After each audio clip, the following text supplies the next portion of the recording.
What is up, everybody? Good evening. Happy Sunday, October the 2nd to all of you. Welcome to my friend Hart. Hello, Hart. How are you? How's it going? It's going good, man. Going good. Good to see you again for the third week in succession. Happy to have you. Thank you, by the way. I know it's Thanks for tough. having me. Yeah, I know it's tough. It's tough. Three weeks in a row. I know.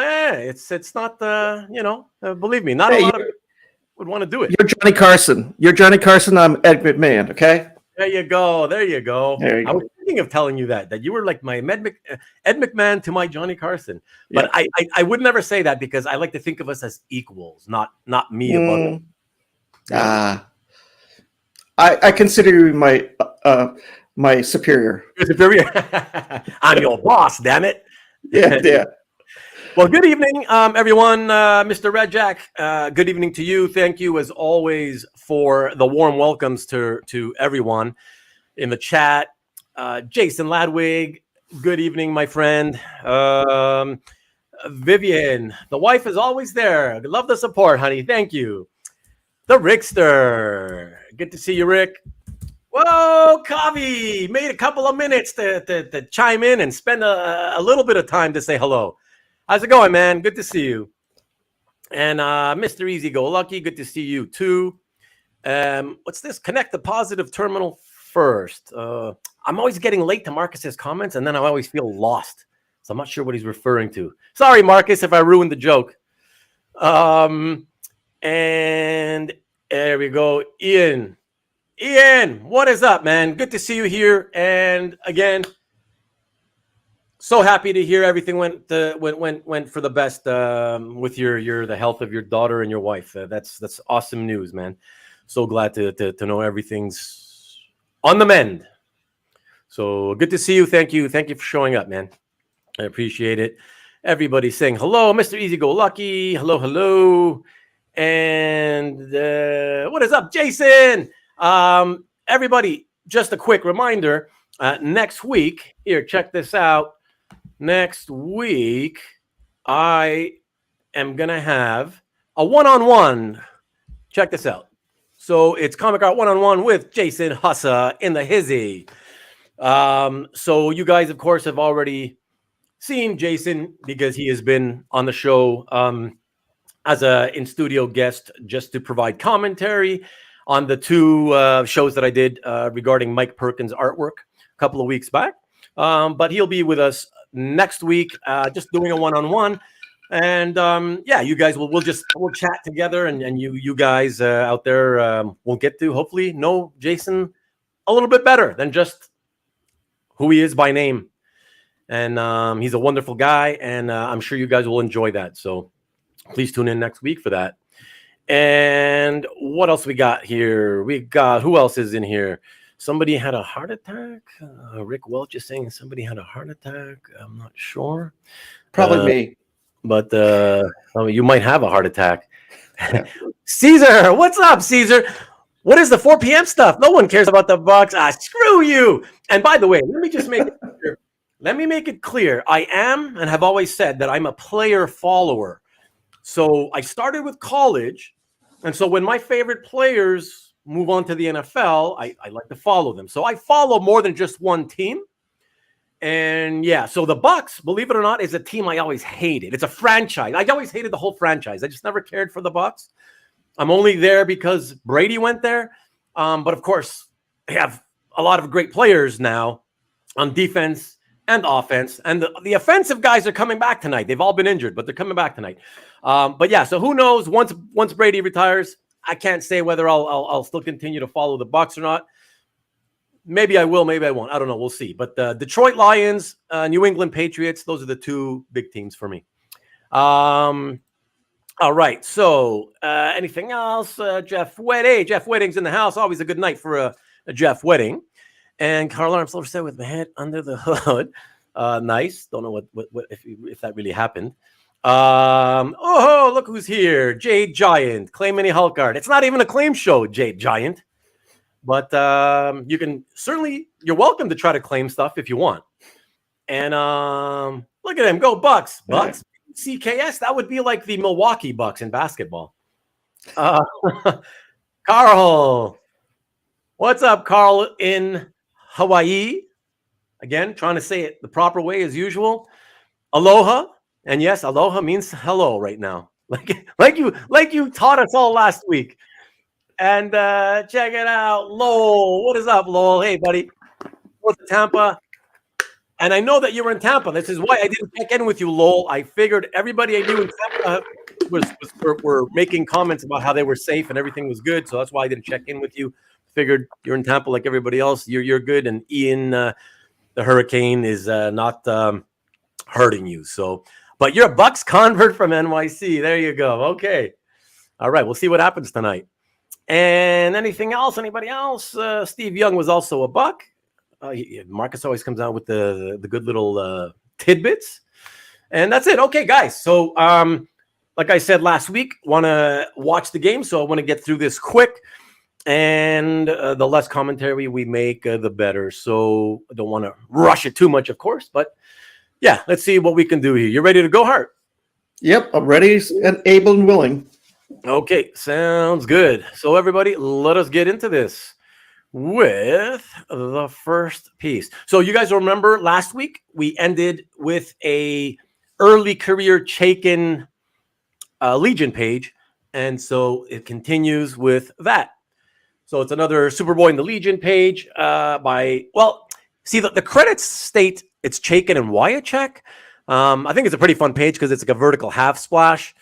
But if you guys go to Mickey's gallery, right? Last week's page is the one that he owns, and it's in his collection. And he ended up posting it a day or two after last week's show.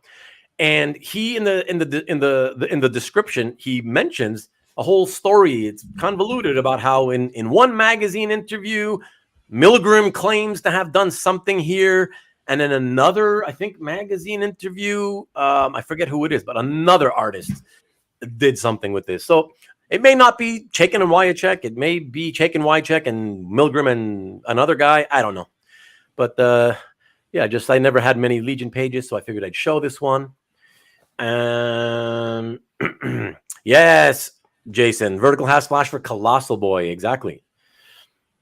And all right, next piece. Let's go on. So, okay, guys, everybody, well, not everybody, but a lot of people love Hulk 181. So this is probably the first of the homages I ever owned. So I own this. Nice. This is by Chen, Jimmy Palmiotti. And I got this, I don't know, probably, I guess right around the time that it came out. I went after it as soon as it came out, or as soon as I'd found out about it, that it had come out. I just at the time was very excited to get anything, knowing that I wouldn't get obviously the Hulk 181 cover, the real one. I thought this would be a pretty cool thing to have in its place. Now, ultimately, I got to be honest, and I was talking to Hart about this earlier, and I mentioned, the reason I let that one go, because I didn't really consider that one part of my Hulk art collection when I was collecting Hulk art, because I didn't own it at the time, right? I sold off slowly but surely the Hulk art, and later I acquired that one anyways. But ultimately, I got rid of it simply for the reason that I got to admit, as much as I love Hulk 181, as much as I love the Hulk as a character, Wolverine as a character, it's already been well over a decade since I've been tired of seeing Hulk 181 homages. And I just kind of got, I don't know, tired of it. I know it was like, whatever. It's not, you know what I mean, Hart. It's cool at first, but then after a while you're like, whatever, Hey, I got to ask you, did you buy it from any of the artists, or did you buy it from somebody else? So that one I got, you're asking about that one in particular? Yeah, that one in particular. Yeah. That one I had to go through Spencer because he was repping Chen at the time. I think he might technically still be his rep. I'm not sure. I'm not sure. I haven't followed him in ages, but I had to go through him, and kudos to him because I reached out and he got it for me. So nice. It worked out pretty good. Kavi, yeah, it's an awesome homage. Like I said, it's me parting with it doesn't have anything to do with the fact that it's not a nice looking artistically speaking piece. Hey Maki Poo Poo. But it was simply I got rid of it. Like I said, just I was kind of I don't know. I've never been a big recreation homage guy, even though I've owned plenty. But it always ends up turning out that when I get them, after a little while, they wear out their welcome, and I just kind of like, I guess I don't need them anymore, kind of thing. That's how I end up feeling. I've done that. Yeah. And Sean Chen is still listed on the as rep. There you go. Thanks, Jason. And Kavi says I got Sean Chen pages from Spencer last year. There you go. Exactly. And Mike, not so nice. You're very nice for showing up. Good evening, my friend. Thank you for showing up. And once again, I know you're only coming in to see your friend Hart because you're his buddy, but that's okay. I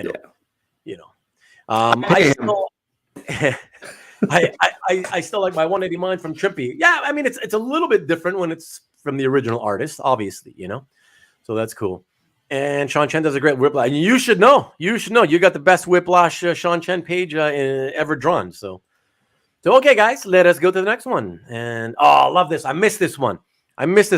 These days, I was telling Hart earlier, these days, as I get towards the end of my collecting days, the stuff that I kind of wish I had more than anything else is stuff that I find fun.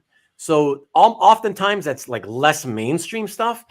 I wish I would have hung on to this one, but whatever. It's cool that I have a nice scan of it and a nice photocopy. But I'm not even sure if Gary Hart is still the original owner, because I know Gary still has burn Hulk pages from the Hulk annual number 7 in his gallery that he doesn't own anymore. So he may have gotten rid of this one as well. I'm not sure. But this is Cockrum in his prime. Beautiful, beautiful brushwork by Cockrum. That's why I really, really love it. I always love the Angel, especially this costume. Just the bird flipping the bird, which is kind of a fun thing about it, And there you go, Jason. You appreciate it as well, and so does Kavi. And okay, what am I missing here again from Marcus? I'm ruining all his jokes. Monkey business? Is that the last one? That is fun. It is. I know.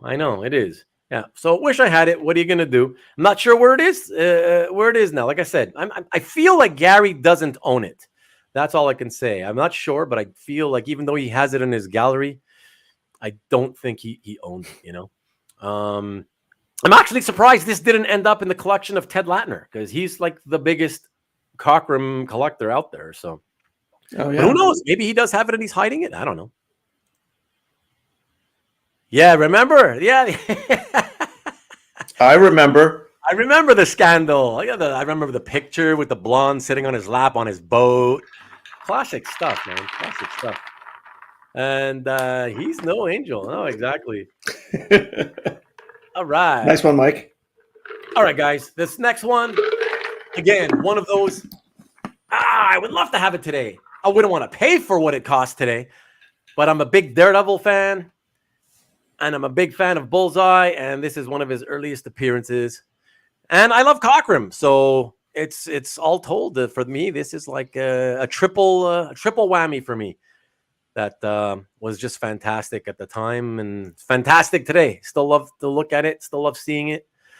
I love the fact that Bullseye's launching him out of this, like, whatever you want to call it. It's not even a cannon, but whatever. What would you call that, Hart? Crossbow. Catapult. It's like like a crossbolt, like a crossbow, But there was wasn't there a special name for those large ones that they would that were sort of mounted? The trebuchet. Oh God, is that what it is? Is that what a trebuchet is? Trebuchet is the ones that have the big ball that swings around because of the opposite weight on the end, but it's not a crossbow like mechanism. Jeff is telling us it's a siege catapult, and that sounds very, very believable. So I'm going to go with Jeff. There you go. History lesson. Thanks, Jeff. And David, g'day, mate. Sorry. I just had to do that. I know you've probably heard that like 5 trillion times. But thank you for tuning in out in Australia, my friend. Thank you. And what we got? Ballista. Brimstone. Who's Brimstone? Are you a first-timer, Brimstone? I don't know if you are, but if you are, I appreciate you tuning in. Cool, man. And all right. So very, very cool. Let us move on from that one. And from there, we're going to stick with Cockrum again. Good old Dave, another cover. I think a lot of you Thor fans will appreciate this one. This one was a lot of fun too, but hold on before I do that. I see a bunch of comments came in. Yeah, cool one for sure. That's the first appearance. No. I think third or fourth, David. Third or fourth. I can't remember exactly, but third or fourth. Early enough for me. Yeah, I wish I still had it, you know. World's biggest slingshot. Yeah. Bullseye's ballista sounds much better. Siege catapult. I don't know. Just that sounds pretty good to me. But okay. So back to what I was saying. Thor. Let's check out some Thor, everyone. Check this beauty out. Dave Cockrum, Bob McLeod. In the collection, amazingly enough, one of my old pieces that we know where it resides. I know for a fact it's in Yasha Yothi's Comic Art Fans Gallery. So yeah, you know what? At the time, I thought, my God, like when you talk about content quality, I mean, that's what everybody looks for, right? The main character in a cool pose, as much of the body showing as possible, right? And it's, you know, particularly, you know, the more of the front of the body that you see, the better. So, I mean, that's about as good as a cover is going to get in terms of content quality. Wouldn't you say, Hart? Yeah, it is. It's very much something desirable. Yeah. And, yeah, this, if I remember correctly, I'm kind of blanking as to what I may have sold this one for. But I want to say it was something like $27.50 or something like that. Or yeah, I don't know. But it wasn't. Yeah, I mean, compared to today, it wasn't all that much. But yeah, Ian. Yeah, very, very, very cool. Cool. And cheers to Yasha for sure. And by the way, does anybody know? Can any of you guys tell me? I've never. Yes, Mr. Easy Go Lucky, absolutely. And me too. Great inker. And good artist as well. Always was, even when he penciled and inked himself, like on Superman. I thought he always did a really good job. Same thing with, you know, all the other stuff that he'd done on his own. But if anybody knows, let me come back to you here. If anybody who might be friends or has communicated with Yasha Yothi, can you just tell me, is that his name or her name? Is that an actual name or is that a pseudonym? I'm just curious. I've been assuming it's a real name, but then I thought, wait a second, it may just be a made up name. So if anybody out there knows, let me know. And the Rickster says Wind Mjolnir. And by the way, Mjolnir. I'd like to know how other people have said it. What about you, Hart? How have you said it? I remember saying it Mjolnir. I knew you were going to say that. I think I don't know. Yeah, I think in my first year in comics, right? So the first time I heard it, I probably said Mjolnir. Yeah, Mjolnir. Yeah. And then quickly realized, oh, right, this is supposed to be connected to, it's based off of the Norse whatever, right? And the J silent letters, Y's, and all that stuff, whatever. Yeah. So there you go. Cool. All right. So let us move on now. Let's change artist, everyone, and head over to check out this splash by Gene Colan, I believe. Yes, a Gene Colan Doctor Strange splash. And interestingly enough, I always feel like I have to mention this.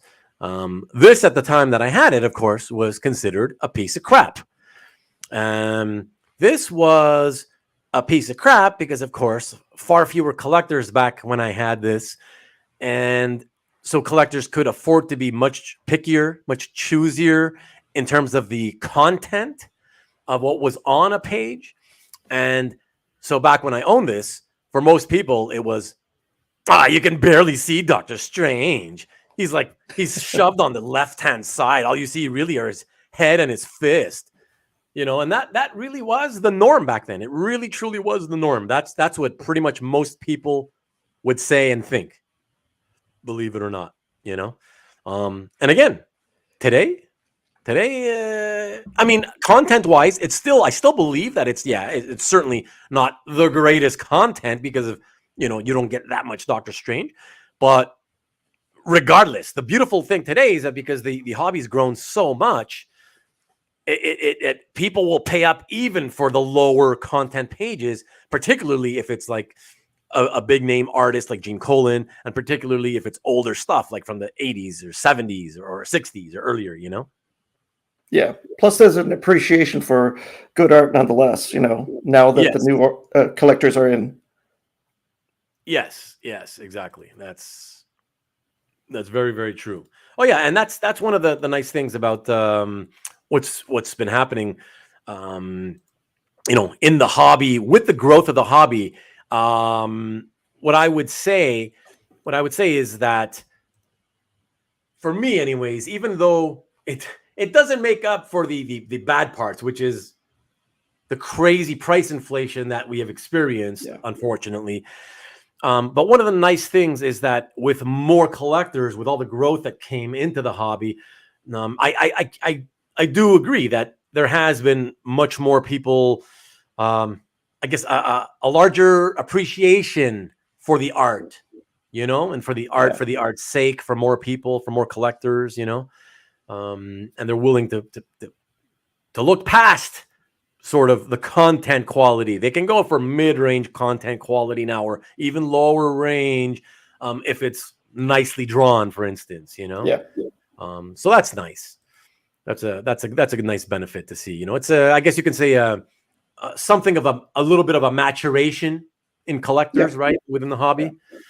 And Jeff says appreciation of the art and technique, not just the character. Exactly, that's exactly what we're saying. Exactly.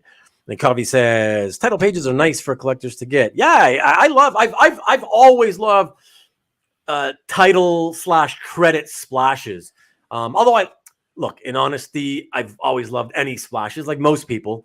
But I particularly the ones with the credits and the titles. I've always found them to be, it's like a nice bonus, you get to know what the story was called, and just to see the credits on it. Yeah, I always think it's always fun. Ian says Edna might take issue with the cape from that piece. Who's Edna? And I'm not sure what you're talking about. But Carl says I'm still reading up on buying original art. How does the room feel about original art restoration? Like browning word balloon stains and missing paste ups. Well, I don't know about the room. The room can tell you what they think, Carl. But Carl, you can reach out to me privately, Ruben the Collector at gmail.com. If you want, let me know if you ever have any interest in coming on with me to do another episode of the one I did with Jason Ladwig, which I called One-on-One, but I have since changed that one. It is no longer part of my One-on-One series. I've now changed the graphic on YouTube. That's now my part of my Comic Art 101 series, which will be a series of occasional videos I'll do to help out newer collectors such as yourself.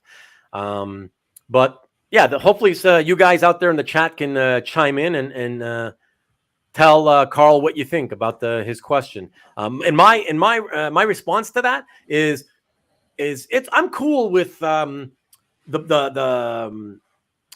deacidification of older art that is yellowed. I've never done it myself, but I like when other people do it. It looks good. The only thing I don't like about it, Carl, is sometimes, and it depends on who you use, some of the guys who do it, it seems they deacidify for a little bit too long, and the paper ends up having a whiteness to it that looks unnatural. So you can tell something was done to it. And so in other words, they went over the line, and you can't really correct that. So, but otherwise, yeah, I think it's pretty cool. And the art looks good afterwards. So, and hey, Nick, grabbing dinner, but wanted to ask everyone to jump in and hit the thumbs up. I appreciate it. Thank you, my friend. I appreciate it. And so Marcus was just filling us in to letting us know that Ian was saying something about the Incredibles. Edna mode, Incredible. I haven't seen Incredible since it came out. I don't remember anything about it. Sorry, guys. And sorry for ruining the joke. Even the Rickster, the Incredibles, Edna. Okay, but I guess I'm not making. Yeah, even Ian has come back to chime in. The Incredibles, no capes. Oh, okay. Yeah, I don't remember much about the movie. I enjoyed it. I remember enjoying it. Just don't remember any of the details, and certainly wouldn't remember anybody called Edna. But that's it. Okay, so let us move on to the next one. And the next piece is we're sticking with Gene Colan. And that is this one, who, again, I happen to know who the owner is, a rarity with my stuff. But that is Victor Lim. And it's funny because Victor, I rarely notice him. I don't know if he's active with CAF, with his gallery. But I tend to see him pretty active on Facebook. So that's where I know him from. But I think that's a beautiful unpublished cover. The way he shadowed in the face looks really creepy. I must say, there was there was an inked version by a non-professional inker that was done. I think it might be in Victor's gallery. I was not a fan. He decided to give. When he inked it, he decided to give Batman vampire teeth. So like the face is all shadowed in, except you see vampire teeth. It just looks kind of lame, to be honest. It did not work out well. But no, this is a beautiful one. Still miss this one. It's good. It's beautiful to see Colan untouched pencils from this era as well. I actually like it because I like the mirror reflection technique. I actually like it in this case a little bit more than the published version. I don't know. What do you say, Hart? I like the pencils as well. It gives more story to the cover. The other one is kind of limp. Yeah, exactly. Okay, Carl, sounds good, my friend. You know where to reach me. And Nick says, I have a situation with a Brave and the Bold cover. Yeah, exactly. I'm like the 2021. Thank you. Coffee says, haven't dabbled in doing any restoration stuff to any of my art. Yeah, but I don't have issues with it if others are comfortable. Yeah, there you go. It's kind of like what I'm saying. And Emmy Comics, hello, sir. Good to have you here this evening. Thank you for dropping in. And Caesar, if you're talking about Victor like I was, yeah, exactly. And yeah, that's it. So nice. Can actually see Batman. Yeah, exactly. Although that's not the only reason I like it. Like I said, I like the motif of seeing Alfred's reflection in the mirror and his fear and the fact that we do get to see Batman. But I love the way Batman's shadowed in. It looks like there is no head inside the cowl, the way that it's shadowed that way. Yeah, I agree. Which is kind of cool. The published cover creates mystery to entice people to buy the book. Yes, and so exactly, Rick, and that's why I'm aware of why they switched it. Right? They want to. That's what they were going for. So I get that. They didn't want to. They didn't want the artist to do the reveal on the cover. Yeah. So that's it. But artistically, I love the. Well, also probably because it's also not inked, so you can see the pure, beautiful. Pencil shading from Colan, which you don't really get that with the Giacoia inked version on the published piece. But NSN Art says the vampire teeth were because no reflection of Batman in the mirror. You know what? Like I said, it if you've seen it, I think it's cheesy. It just looks cheesy to me. So I get the idea. It was a nice attempt, but I just thought it didn't work at all. All right, let us move on now, guys, to this killer Colan and Chen piece. And I'm sorry I forgot to add Chen in the credits, but it is Colan and Chen. Check this baby out. This is a beauty. This is what I call a double page splash. Not only full of action, but my God, 1, 2, 3, 4, 5, 5 different full-bodied images of Daredevil. And I just love the way that, it's shocking to me. I got to say, because Chen typically was not the good, just such a different artistic approach compared to Colan. So not the guy you would want to be hiring to ink Colan. But on this particular piece, in particular on the images that show him in movement, no, that line work is beautiful. It's like really, really nice fine line stuff there in that second, third, fourth, and fifth image of the character. Just for those of you who want to see what it looked like here in published in the comic book, there you go. Really hideous. Look at all the different colors. Like what's up with the? Look at the top half. On the left, right. It's green on the left, and then it turns to the blue on the right. Like what is happening there? It just that's just god awful. But this is come on, man. That's gorgeous. Yes, exactly, Marcus. I get it. Thank you. Zoons, that's amazing. Of course it is. There you go. Yeah, everybody's freaking out because it's awesome. And Plaudits Chen, for sure. Superb showing of inking acumen. Exactly. Ian, what do you got to say? I was wondering if leaving the original tape on DPL. You're okay. You're still talking about the. It is because it'll continue to yellow. Just picked up my first one and it's a newer piece. Yeah, if it's a newer piece, take it off. Just take it off so it doesn't get more yellow. That's all. But yeah, this is a beauty for sure. So yeah, what are you going to do? Oh, and this one, guys, just want to mention. Oops, sorry. Let me come here. That one was another one of those pieces like last week with the Burn She-Hulk that I traded to Enrico.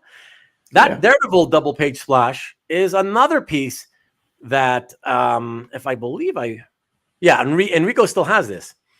I traded that also to Enrico because guess what? It wasn't selling on my site. Why wasn't it selling? I don't know. How much was I selling it for, guys? $16,000? No. Try something in the neighborhood of like between 500 and 700. I think I was asking 600, and I probably would have taken 500. And clearly, I didn't get even an offer at 500, which is why I ended up after having it for a few months saying, okay, Enrico, sure, I'll trade this piece to you for some more G.I. Joe and Transformers pages. What are you gonna do, you man? Make me sad. Oh man, you make me very sad. It sounds really crazy, right? It sounds crazy, but at the time, what's really sad is that nobody bought that immediately as soon as I posted it in my update, right? Like, come on, that is. Marcus says too much. Yeah, too much. Too much good stuff. I let go. Yeah, I know. I use linen hinging. Okay, yeah, you guys continue to help Carl. That's good. You are here to make an offer. Well, get in touch with Enrico, baby, because I don't got it no more. And Ruben the Gouger. I was gouging at 600. I was like, what was I thinking, right? I probably should have had it for 250, and it would have probably sold at that point. But not without first somebody asking to get it for 200. Give me a deal, please. So that's a cool one. All right, next we stick with Colan for one last Colan piece, everybody, and that is here. This one. So this is Daredevil number 22, page 1, the first page, title splash.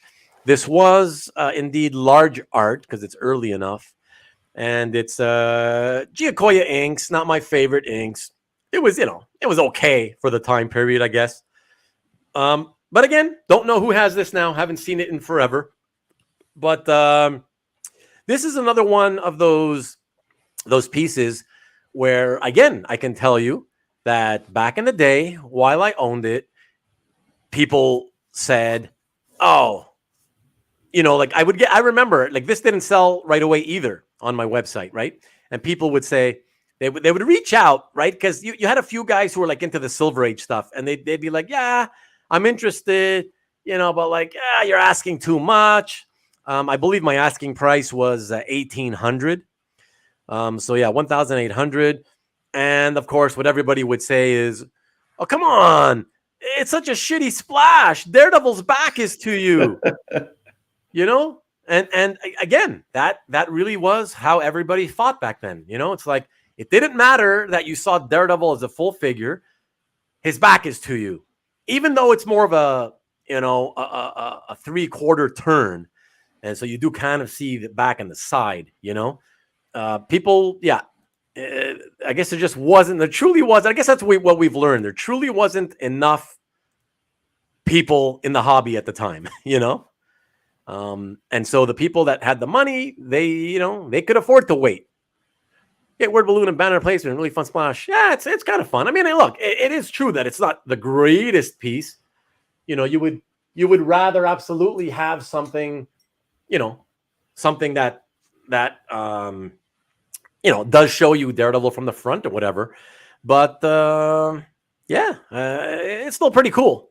It's not something you would expect. The fact that it's a Silver Age, you would think I wouldn't have had trouble selling this, but I did at $1,800. So yeah, the Doom Man, there is no try. Awesome. I love that, Jason. Yeah. Nice. You better be that witty next week. All right, guys, let us move on again.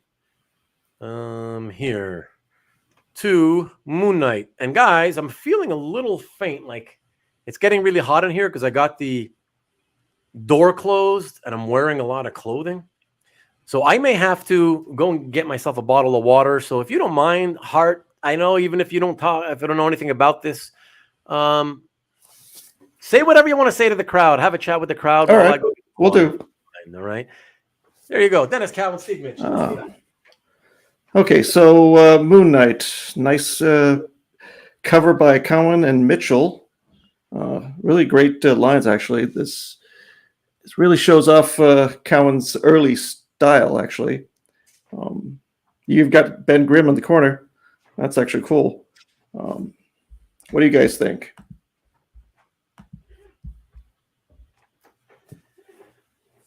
Well, it's one of the it's one of the rare non-Sienkiewicz covers, and for that reason alone, I thought, hey, that's kind of neat, right? It makes it kind of a rarity, if you will.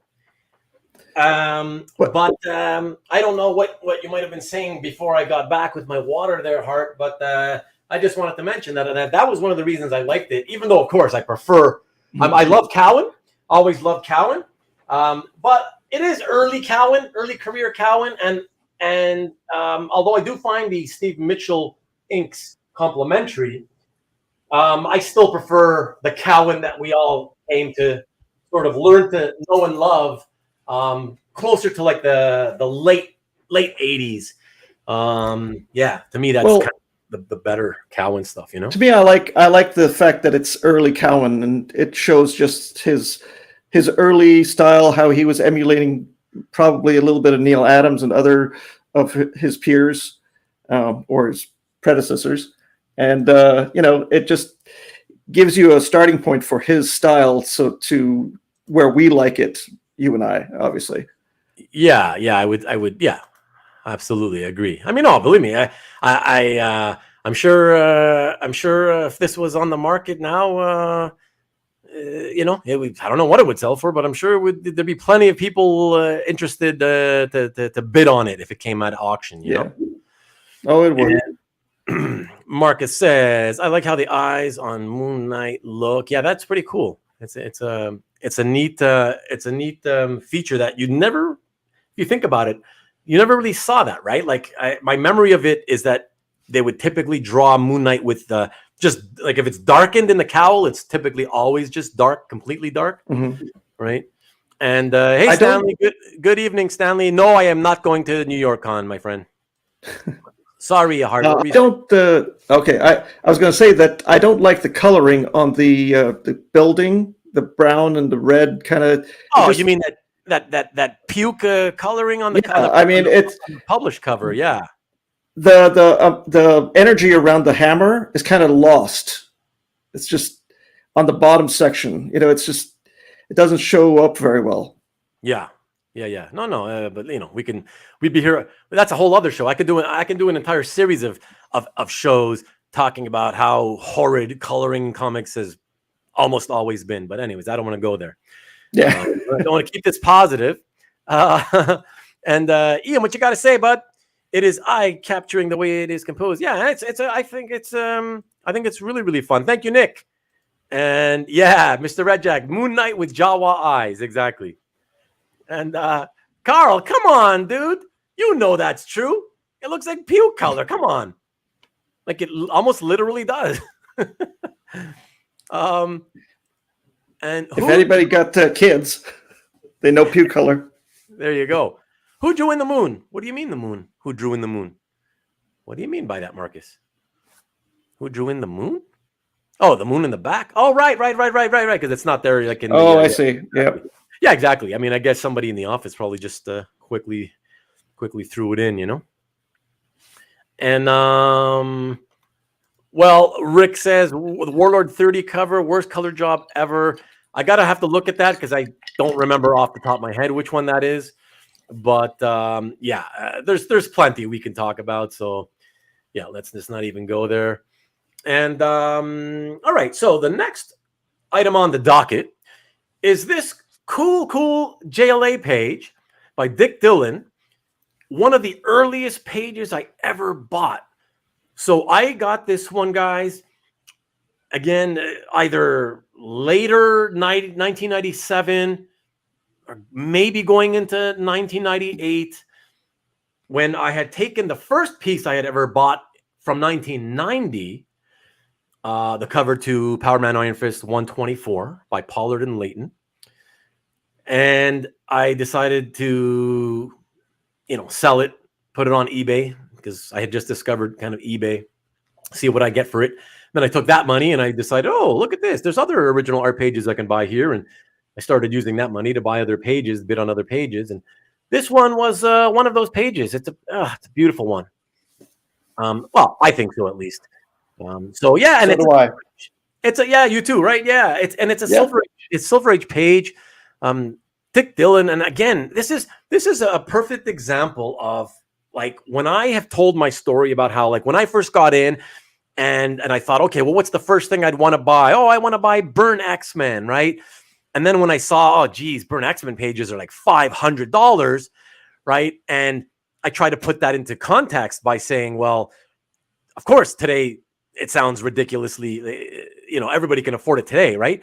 But back then, that was super expensive because pages like this were around $75, and that's roughly what it cost me, something like around $75 on eBay, and as I've told people in the past many times, that I was a fan of just so many characters, so many titles, so many artists, right? That yes, as much as I loved the John Byrne, Claremont, Austin run on X-Men, and I love those characters, I certainly love those characters and the stories more than I loved Justice League. The truth is that when I started to buy art, I bought it for the art's sake, not really for that. I didn't care about the story. It was just, I wanted to buy the art. It was just cool to get pieces of original artwork, right? One of a kind. And for me, yeah, John Byrne's a better artist than Dick Dillin.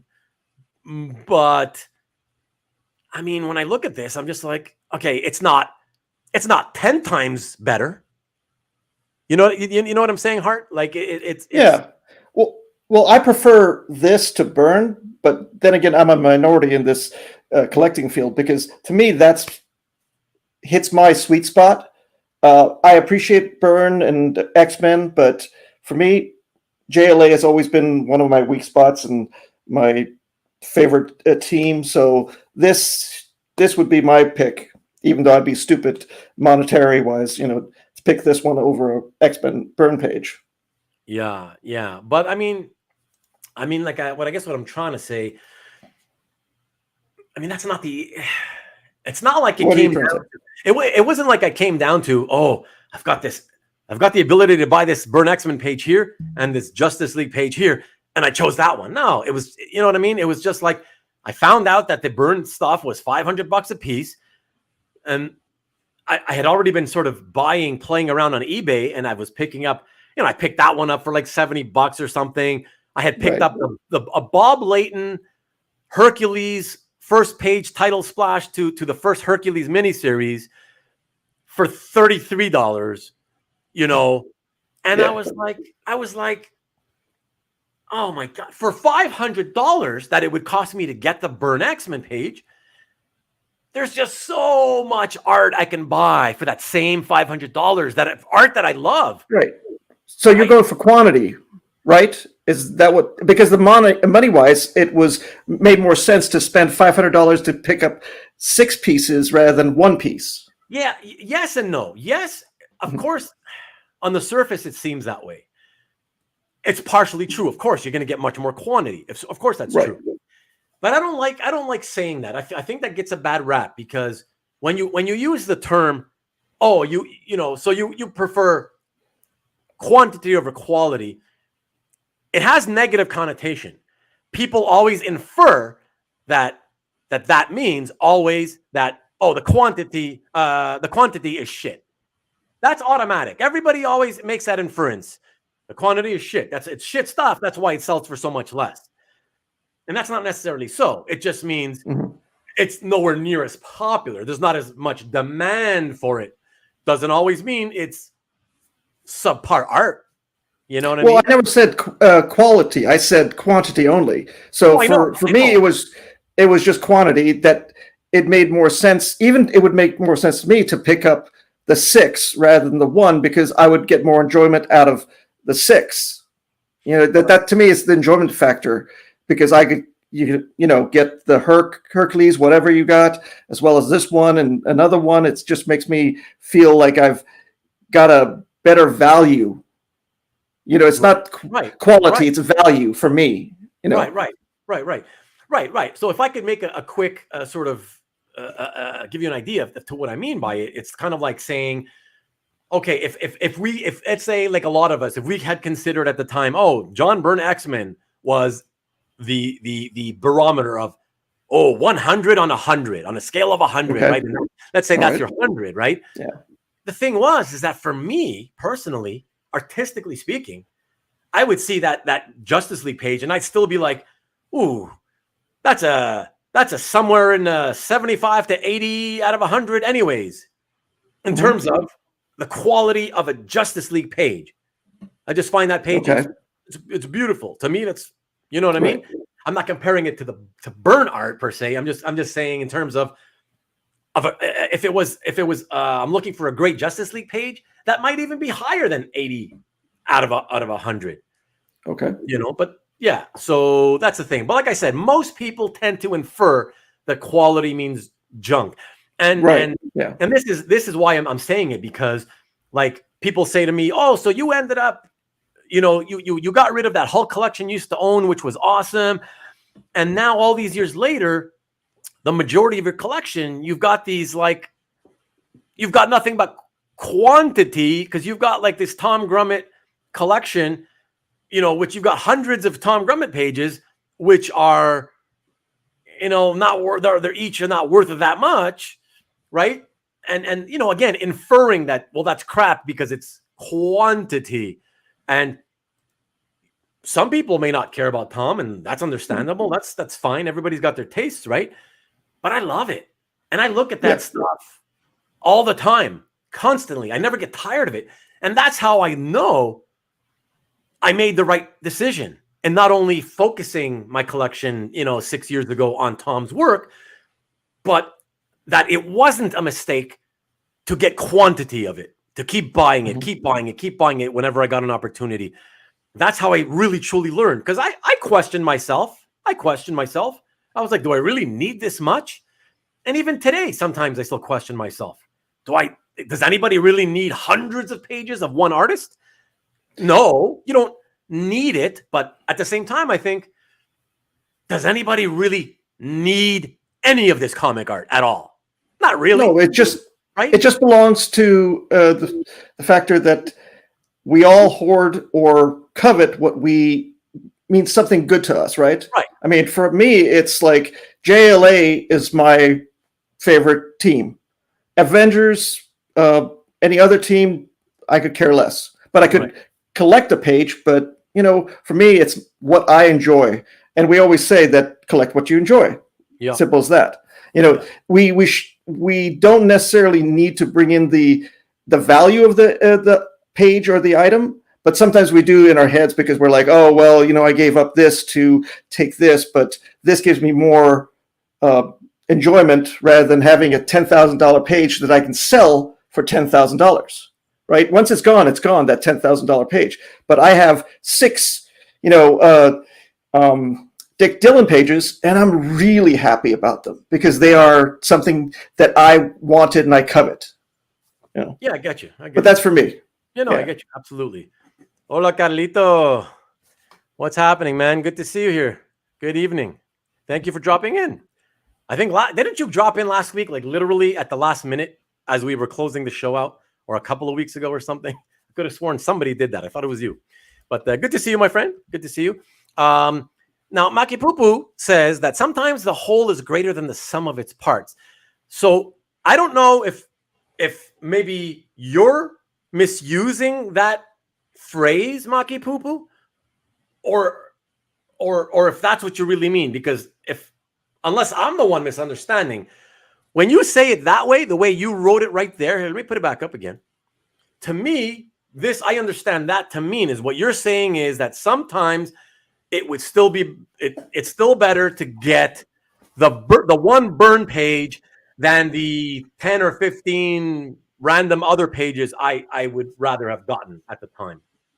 That's what you're saying. The whole, right? The whole is greater. So that would be the burn is still greater than the Dillins.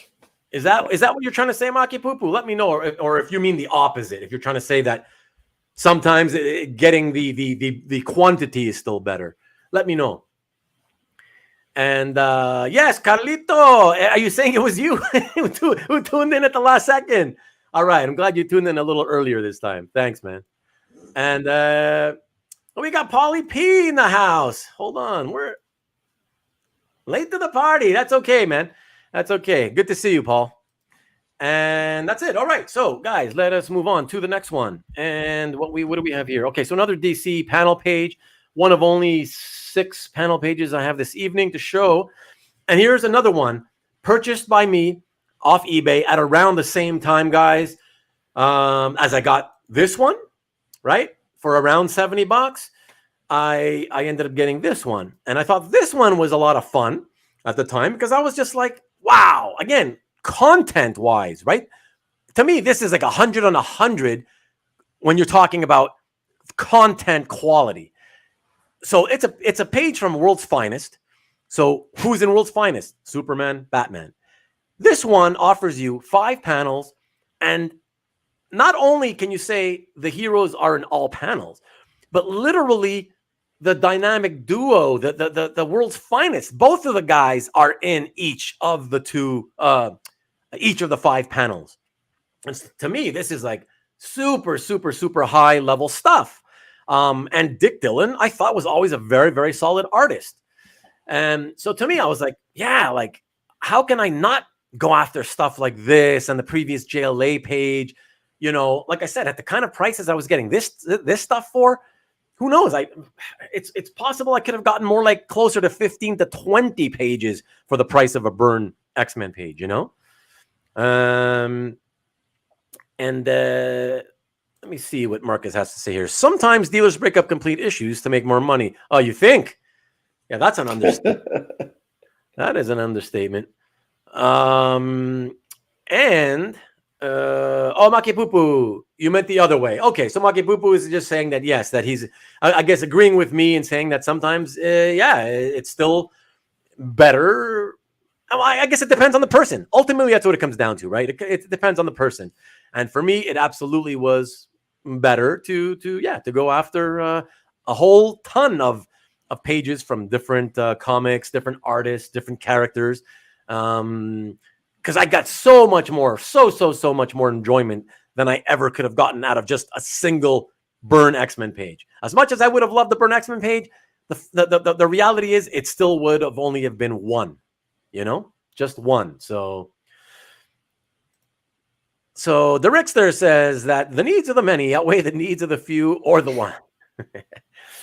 And on to the next one, right? It'll be there in a second. Yes, we're going. Let's move on to the next one. So yes, more bang for the buck. Exactly, Mr. Red Jack. So the next one here. Let's go straight to the next one. Weird Western. This is up Caesar's alley. Although I don't know, I don't remember Caesar. I think you mentioned it last week or the week before. How many of these do you still have? Scalphunters? I don't recall. And did you buy this one from me? Because I thought I was thinking I'd sold this one to you back in the day, somewhere between, I'm thinking maybe 05 to 07, somewhere around there. And let me just quickly, might as well go on to this one, because I had a couple at the same time, and I owned them both at the same time, and I sold them pretty quickly, both at the same time as well. And at the time, I was really into getting Jonah Hex art, and Scalphunter came out of Weird Western Tales, which is where Jonah Hex came out of. So that's why I wanted to try to deal in some of this stuff as well. Excellent, Caesar. Yes, he says, yes, he's got it. Still own it. Do you still own? Did you get both of them from me, Caesar, or just the first one? Yeah, let me. So you got this one, right? This is the one that was horizontally flipped. But let me know if you got this one too. Baby. Oh, yeah. So he's got both. Okay, excellent. See, there's a guy who holds on to his stuff. There you go. Hey, man, when you love it, you love it. And when you're really, really focused on a very specific type of art, you do tend to hold on to it longer, I find. Like with me and my Grummet stuff, because I'm so focused on that one thing, the art of that one artist, I have found myself to be very, very reluctant to let it go. Like, people ask me, oh, can you sell me one of your Grummet pieces? You have a lot. And it's like, I know it sounds greedy, but no, because that's still what I collect, right? Like if the piece that person wanted from me, right, if I didn't own it already and I saw it hit the market, I'd still be going after it today, right? Yeah. So it doesn't make any sense for me to say, oh, okay, just because I have a lot, I'll do you a favor and I'll sell you the piece. Yeah. I'd still buy it if I didn't have it. So, but yeah, I do feel like when the very focused collections, people tend to hang on to them more. And now Caesar says, to be clear, I only have 2 Weird Western covers. Okay, still have my Scalphunter covers. 10. Oh wow, you still have 10 Scalphunters. Wow. Okay, cool. Thanks, man. Wait until the movie, right? Yeah, I'm sure that's what Caesar's been waiting for 15, 20 years, I know one day there will be a Scalphunter movie. Okay, so let us move on here to this beauty, which I love because I've always loved the costume design of the blue and red Superman. And I love the design of this cover, how he designed the 2 figures juxtaposed over each other that way in front of the Earth.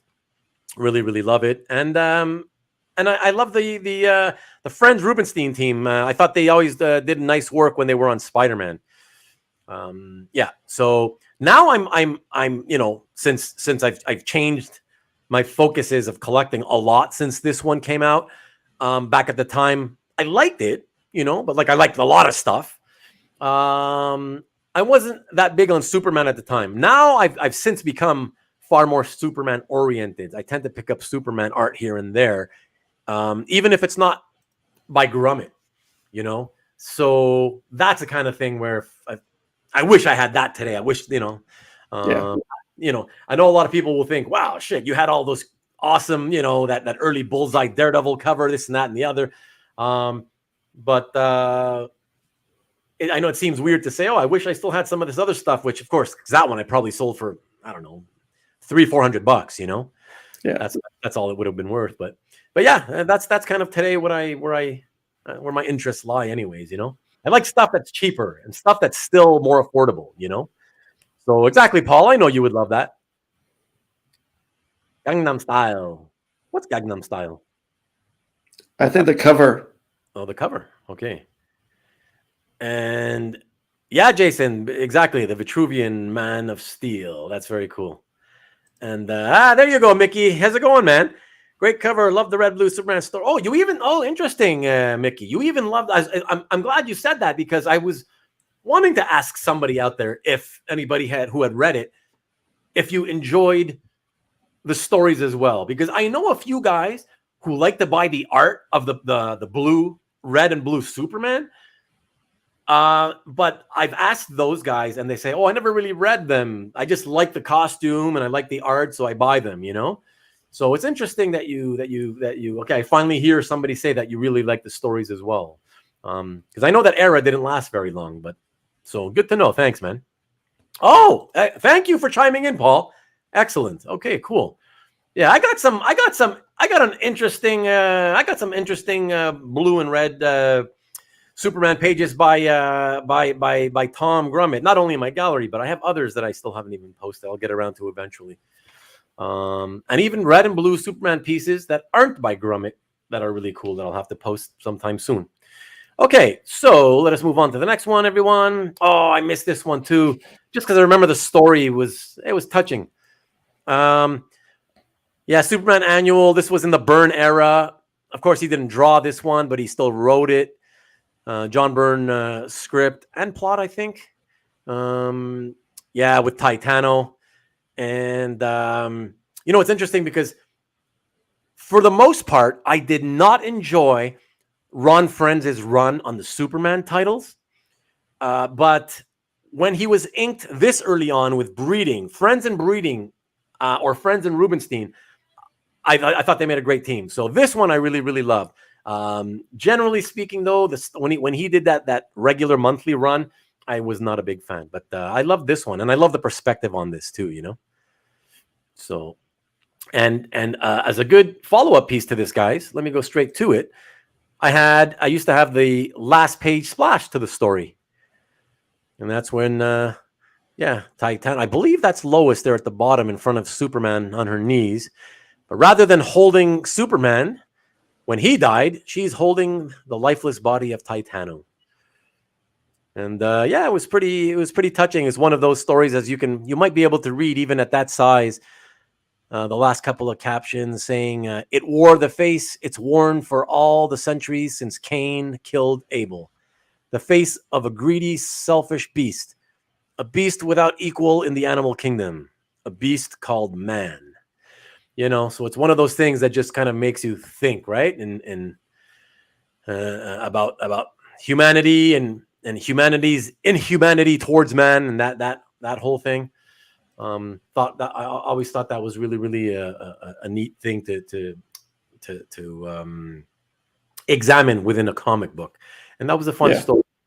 That was a really cool. Rest in peace, Harambe. Exactly. Yeah, that was a few years ago too. Yeah.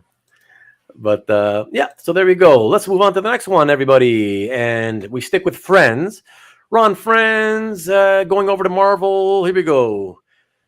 A pretty neat cover for me. It's late in the run.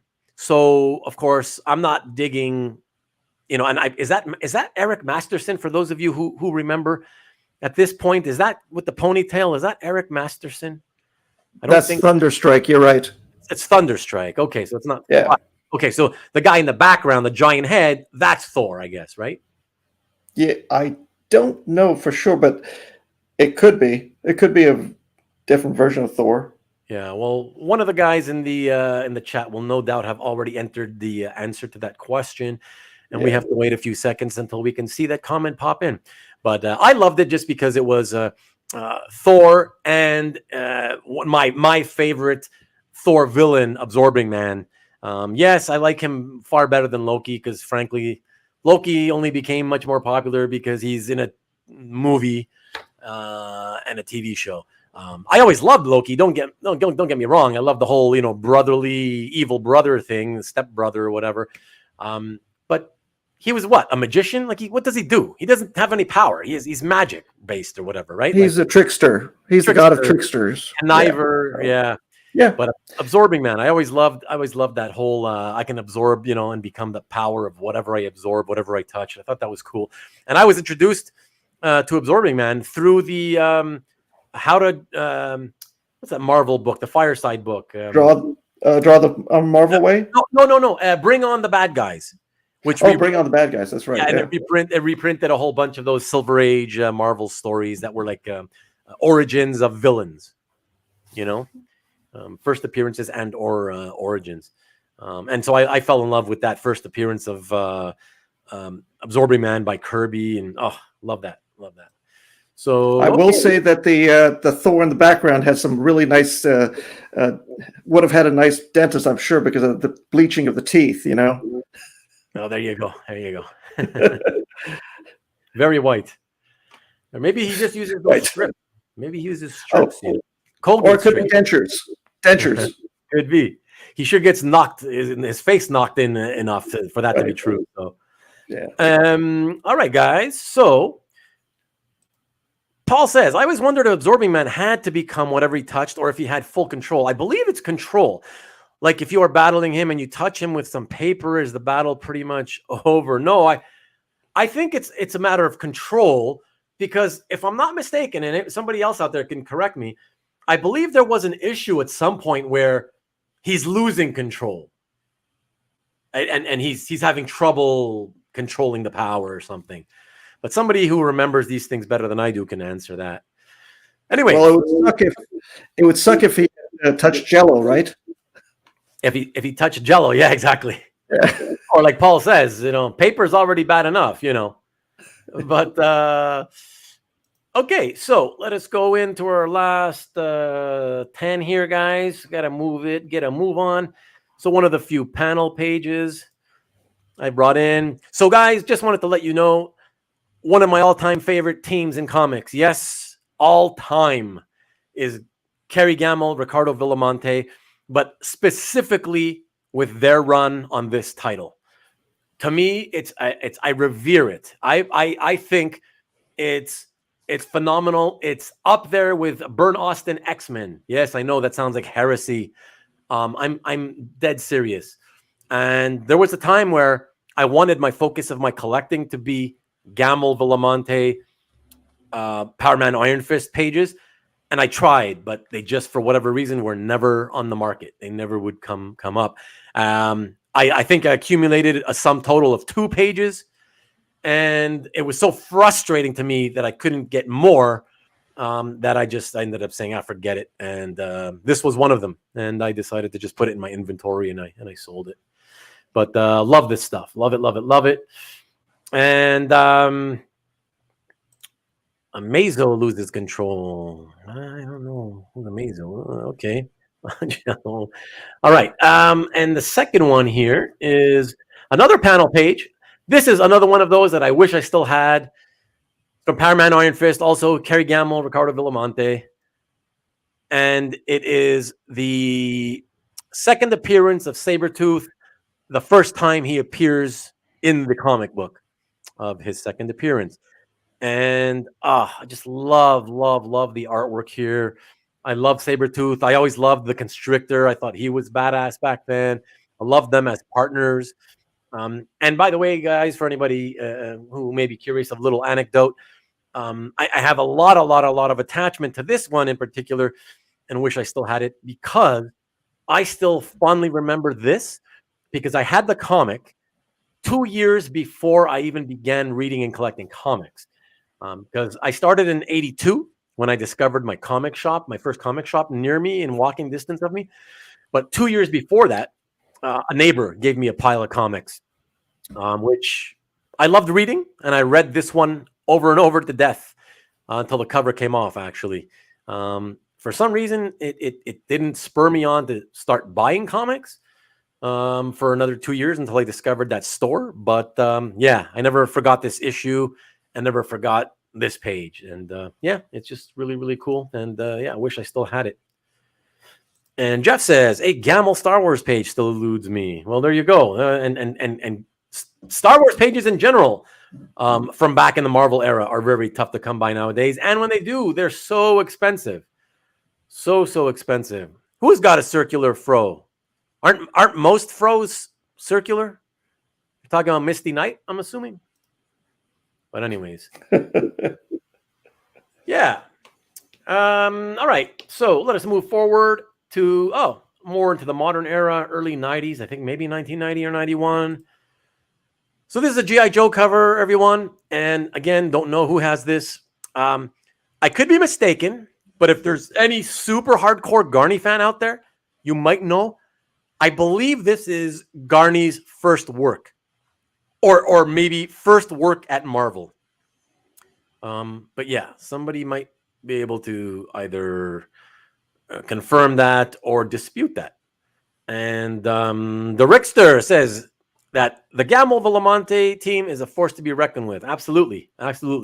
I'm telling you, man, Gammill and Villamonte, if you look at that run, just look through the whole run of the Paramount Iron Fist series, and then picture that art. Once you've let it soak into your brain, picture that team doing X-Men, let's say like after Byrne left. Oh man, they would have been a team to be reckoned with, and they also would have become like this really super famous artistic team up. Yeah. So okay. So Carl, good to see you. Thank you again, my friend. I appreciate it. And I made a deal to pick up some toys for free. Excellent. Good dealing, my friend. See you soon. See you next week, hopefully. And let's see. Thanks, Carl. Appreciate it, man. All right. So nobody who's a Garney expert would know about this, but anyways, that's cool. I do believe it's the first Marvel art at the very least. Let's go on to the next one. We got a Action Comics featuring Superman, and it is by Keith Giffen with Carl Kiesel inks. Again, no idea where it is, where it ended up. No idea who owns it at this point. Yeah. And thank you, Nick. Thank you very much. Appreciate it. Thank you. But yeah, just an interesting. I love the design of this one, even though Superman's small. Of course, everybody would complain about that. But it was interesting with this era of Keith Giffen artwork. I don't know what you would call it, but I guess I called it like his minimalist style, right, where he was primarily using just thick, chunky blacks. Well, I think he was being influenced by an Italian artist. I forget the name of the artist, but very much so. Yes, I forget which one it was exactly. I'm not that familiar with that artist exactly, but you're right. You're right. And people thought he was swiping a lot more than just the style, because some panels were dead on to the other artist's work. Yes, yeah, that's exactly right. Yeah, and he has said that himself, and said that he was not swiping. He said if anything, I was so into looking at that stuff that it was on my brain all the time. Right. Yeah. So it could certainly subconsciously be coming out as I draw, which makes total sense, Yeah. All right, next one. Back to Marvel, guys. A blast from the past. You guys, I don't know how many of you guys still today remember Armando Gil, primarily known as an inker, I guess, over on Frenz, on Kazar, and on some. Didn't Conan. He do Conan? Some savage sort of Conan stuff. Yeah, exactly. Yeah. And it's an unpublished cover. The published cover is on the right, of course. Now, what if the Hulk had killed Wolverine? And with that stupid embossed nonsense. And yeah. It's part of what ruined comics back in the 90s and drove me out of it. I can honestly say this was what you see there was part of what drove me out of comics. It sickened me that much. It sickened me that much. At least it's not chromatic. But it wasn't just no. I don't mean the gimmick stuff, but just it wasn't just so much the gimmick stuff. Of course, that had something to do with it. I was certainly sick of the gimmick stuff on the covers, but more than anything, it did become about. I just felt that the artistic and the stories were just falling off a cliff so badly that I couldn't take it no more. I needed to leave, But I just thought this was fun because, as a big fan of Hulk and Wolverine, again, I was always like, man, any Hulk Wolverine thing I can get, I'll take it. Although, to be honest, the figure work leaves a bit to be desired. His rendering is beautiful. I love his rendering, but his figure work, per se, is, shall we say, it needs work. I mean, he wasn't a penciler, so that typically happens when you don't exercise penciling muscles because you're always just inking. That typically is something that's common, Oh, there you go. Thanks, Marcus. Exactly. I forgot about that. He also did inking over Michael Golden. Exactly. I think that's the X-Men annual number 10, actually. Is that the one he inked? Yeah, the one with Rogue's first appearance. Yeah, okay. Okay, cool. And thank you, Nick. All right. So it says Garney. It was correct on Garney. Okay. Thanks, man. Yeah, I appreciate it. Thank you. And real quick, everybody, just so you all know, on Friday, every Friday, this coming Friday and every Friday after, please tune into this URL you see before you at 7 o'clock Eastern, 4 o'clock Pacific, youtube.com/theexp. That is the original art experience. It's Nick's sales show where he spends an hour to an hour and 10 minutes. It varies. Putting art up for sale, oftentimes cheap art. And by cheap, I mean a very affordable, entry-level type stuff so that, to encourage newer collectors to step into the hobby. Newer guys like Carl. Carl, I wish you were here listening to this, but you're in Hawaii. That's okay. Go get your toys that you wanted to make a deal on. For anybody else who's also new to the hobby, check it out. I think you may find stuff there that is well worth buying as a newer collector and easy to afford. So, and sometimes for you veteran collectors, Nick often also has high-end art as well. So it's a mix of the two, and more importantly, it's a fun hour that we spend, all of us guys in the chat, fucking around and just having a good time, fooling around and saying whatever, fooling around, making jokes and what have you. Very, very casual, and so that makes it very fun. So check it out. All right. So before I go to the next one, there's only a few left, guys, and oh, you're very welcome. You're very welcome, my friend. Thank you. And XP me. And Nick Beruggi says, Garney was offered Animal Man. Oh, interesting. I didn't know that at DC, Animal Man. But then changed their minds. So then Mike Zeck showed Garney's portfolio. Oh, cool. Very cool. Interesting. I didn't know that. Good tidbit. Nice anecdote, Nick. I appreciate that. I love the scholarship here by you guys. That's why I love you guys in the chat. You guys are what make this stuff, doing this so much fun. What else we got here? Affordable quality, very important. Exactly. Yes, that's what I'm all about these days for certain.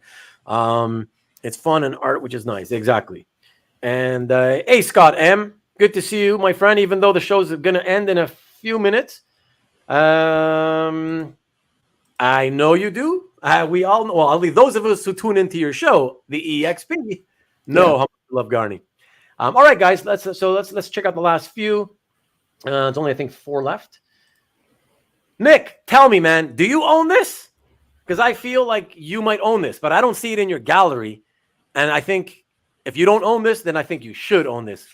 I bought this because I love the Flash, and at the time I was, I love skulls, so I love imagery of flesh coming off skulls, the way you see in that third panel.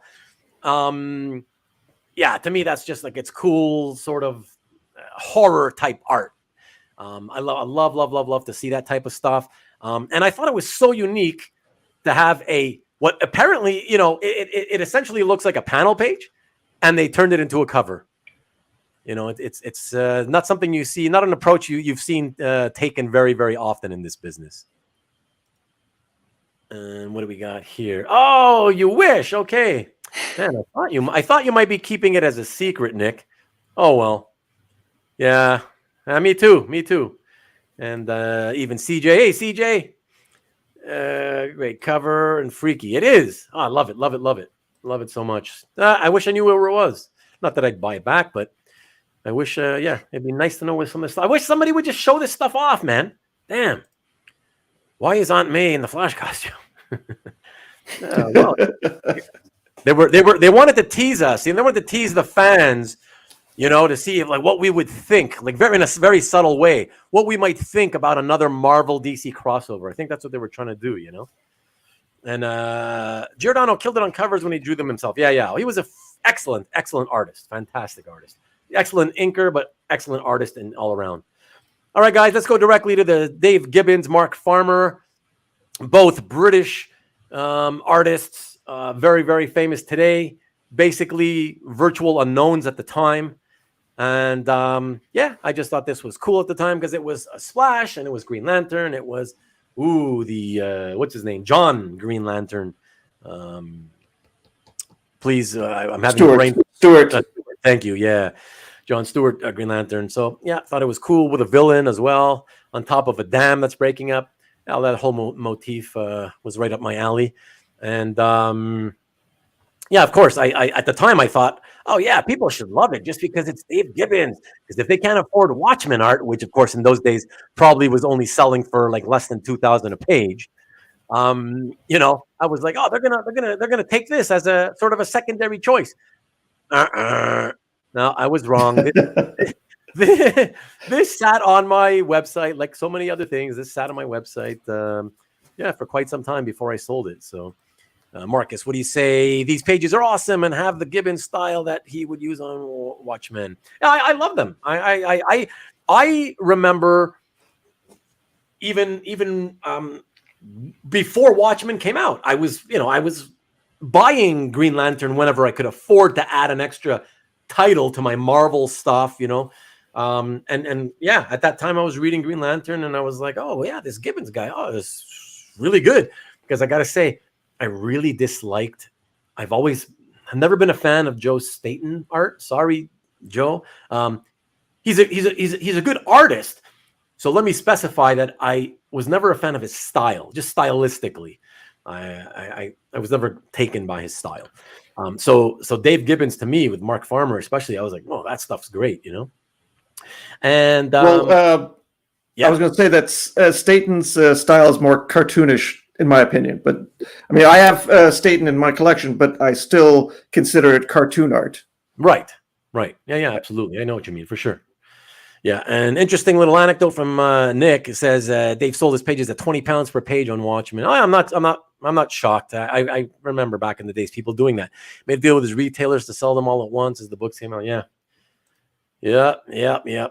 All right, guys, two more. Let us see this one. So this is my final panel page, and I thought this was really great because first of all, when you see an equally sized 4-panel grid like this, I mean, an instantaneous thing that it comes to mind is like Kirby, Silver Age, Fantastic Four, that sort of layout. Larger panels, fewer panels, just nice, great storytelling, beautiful action within, and of course, I love Doctor Doom as a villain, and loved. I've never been a big Tuska fan, but I loved Graham's inks. His rendering over Tuska's pencils. I really felt he made Tuska look a lot better than he normally does. Action-packed page. And this one cost me, I think, the sum total of, about $75. And by the way, keep in mind, this is probably in, 2002 to 2004. And then when I finally sold it, I think I only sold it for maybe $150 or something like that.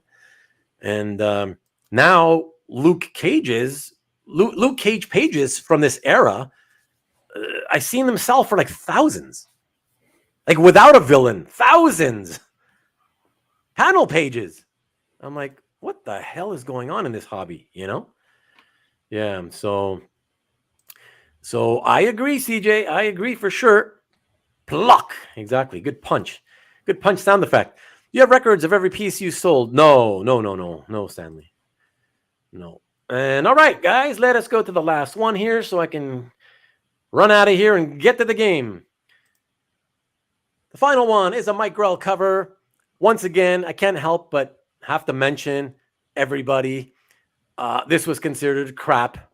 Nobody cared about this. Why? Well, because again, the cover content.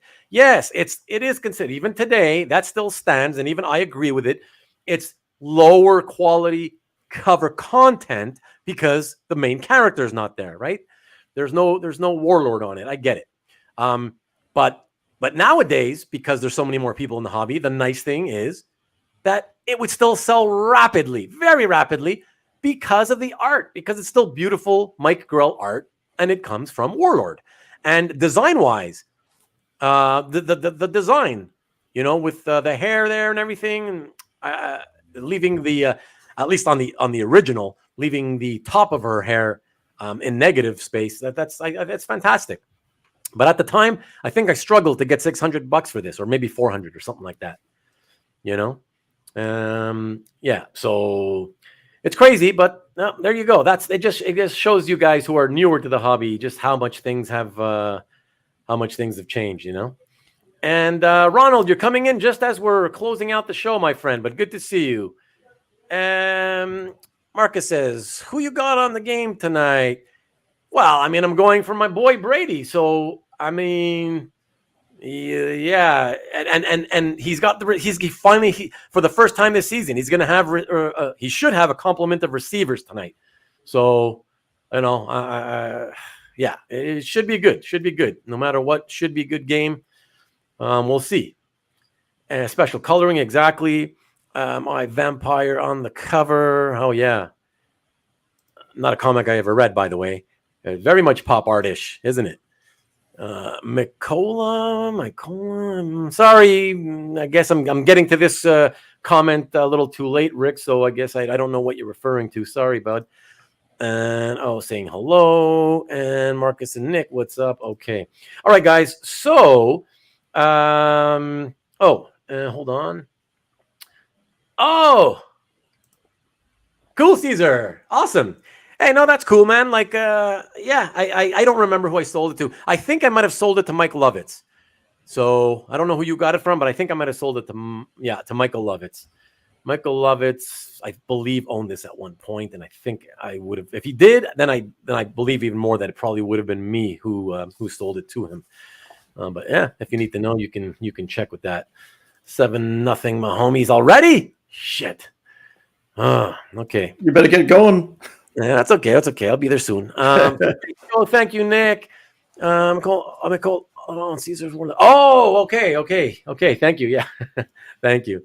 I bought it at a cheaper price because it was recolored. Nice. Wow, interesting. Okay. But I always thought that was Grell's original colors, though. I don't know. We should talk about that. Yeah, I should get on the field for sure. I can do so. I can still run a bit and catch. And if you're watching the show later, thank you, Nick. Thank you. Appreciate it. Yeah, thanks, guys. Everybody hit the thumbs up if you don't mind. It's for the algorithm. It just helps to YouTube.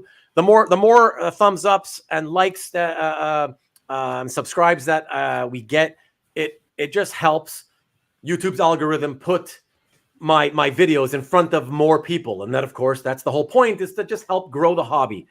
So that's what this is all about. So thank you very much. And just real quick, before we say goodbye, a quick reminder, please join me next week for my Comic Art One-on-One with Jason Hussa. That'll be a lot of fun. And that's going to be at the usual time of 8 o'clock p.m. Eastern.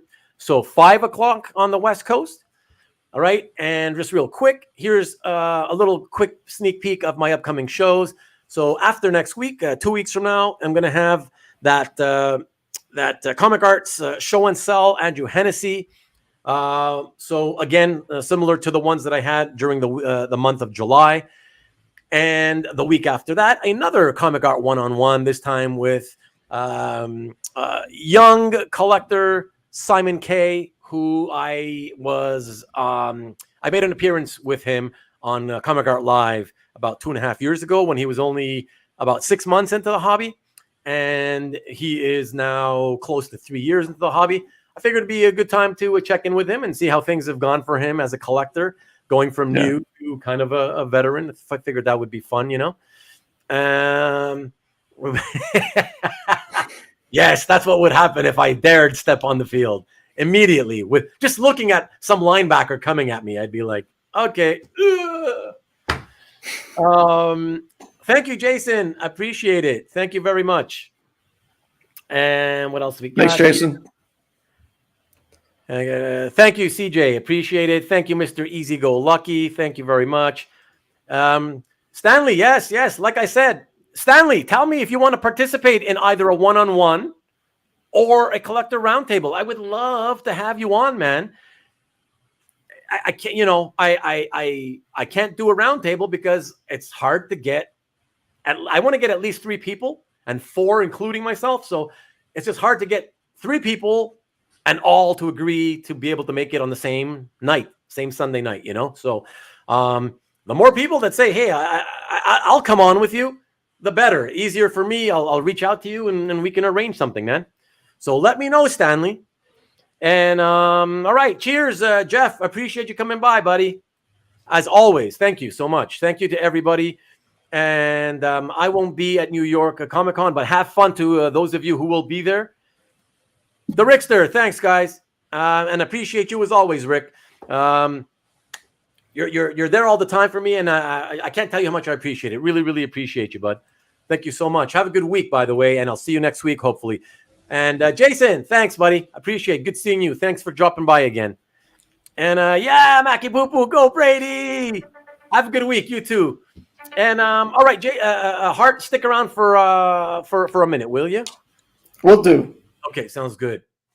And to everybody else, thank you again for hitting subscribe. I just want to quickly shout out, because I usually do this at the beginning of the show, but I'm going to do it now, that there were a few people who subscribed this week whose names I could see due to privacy reasons. Most of them I never see. And so thank you for subscribing, RL Martz, who I believe it's you, Richard. Is that you, Richard? Are you secretly, quietly watching Richard in Hawaii? Hawaii, sorry. I think that's you. Valentino Vamp, Sarah Berry, thank you very much. I appreciate it. And Andy E., thank you, sir. I really appreciate you. Thank you again to everybody for stopping by. Really, really appreciate you. And thank you for all the comments. You guys in the comments are what the time. Thank you, Marcus. Thanks. You guys are the guys that make this so much fun. Thank you, Paul. Thank you. Appreciate it. Yes, exactly, Richard. That's what I thought. Okay, cool, man. Cool. I hope he actually watches this. I don't want people to just hit subscribe just for the hell of it. Come in, subscribe only if you plan on at least occasionally tuning in and checking stuff out. And Richard in Hawaii, if you are secretly watching, I would love to have you on the show. Please let me know. Reach out. I'd love to have you come on and talk to you, man. Whether alone or as part of a roundtable. That'd be awesome. And thank you again, Jason. Jason, I will see you next week. Thank you so much. So that's it, guys. I appreciate you all again very much. And that's it. I will see you all next week at 5 o'clock Pacific, 8 o'clock Eastern. All right. Thanks again, guys. Thank you. Peace.